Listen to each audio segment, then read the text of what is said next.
Hello everyone. Thanks for joining me for your weekly words of wisdom to help get you through that work week. I'm Matt and this is the 5-Minute Social Worker. This week, we embark on an odyssey through the tumultuous seas of adolescent communication. You know, that place where words go to retire and emojis take centre stage. Engaging with teenagers is akin to being an archaeologist.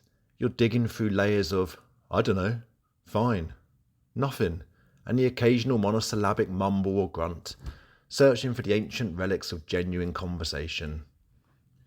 Remember when seen was just a simple past tense of to see? In the intricate web of teenage text communication, being seen is now the modern day equivalent of a courtroom gavel coming down. Judgment has been passed.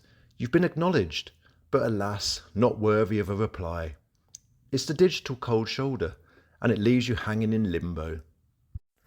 The seen zone is a peculiar place. Your message, an orphaned plea for engagement, floats in the digital cosmos.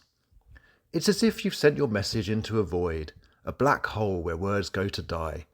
The teenager has bestowed upon you the most passive of acknowledgements. They've seen it, but that's where the interaction ends.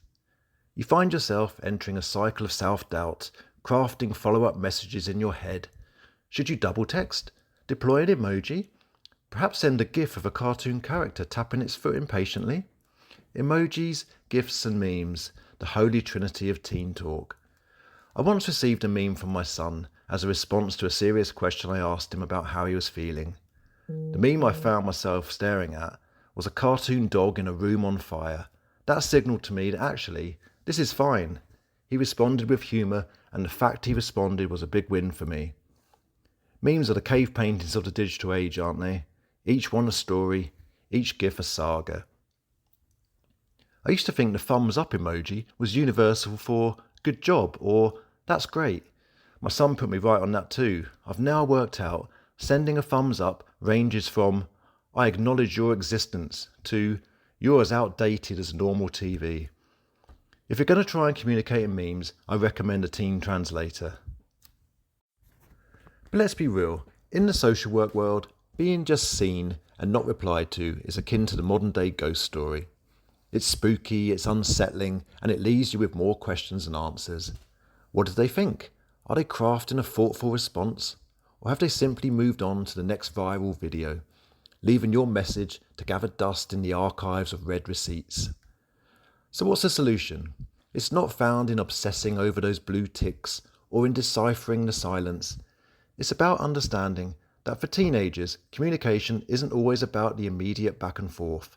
It's about knowing the message was received, processed, and perhaps to be revisited at a time when the words come a bit easier. So, fellow navigators of the digital domain, let's not despair at the scene.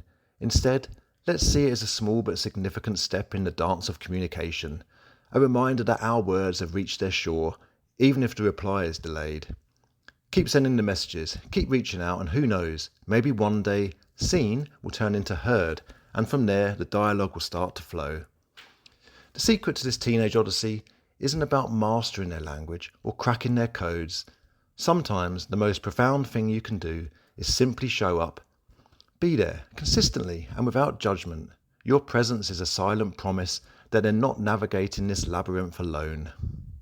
So, as we pull back into the harbour of our journey today, let's appreciate the wild, wonderful world of teenage communication. It's a land of contrasts, of challenges, and of unexpected connections. Keep your ears open, your mind flexible, and your heart ready for whatever comes next. Because in the world of social work, every grunt, every emoji, and yes, every meme is a step toward understanding the enigmatic hearts we're here to guide. Remember this too. Teenagers expect adults to be out of touch, so meeting their expectations can actually be a win. Till next time, thanks for listening and take care.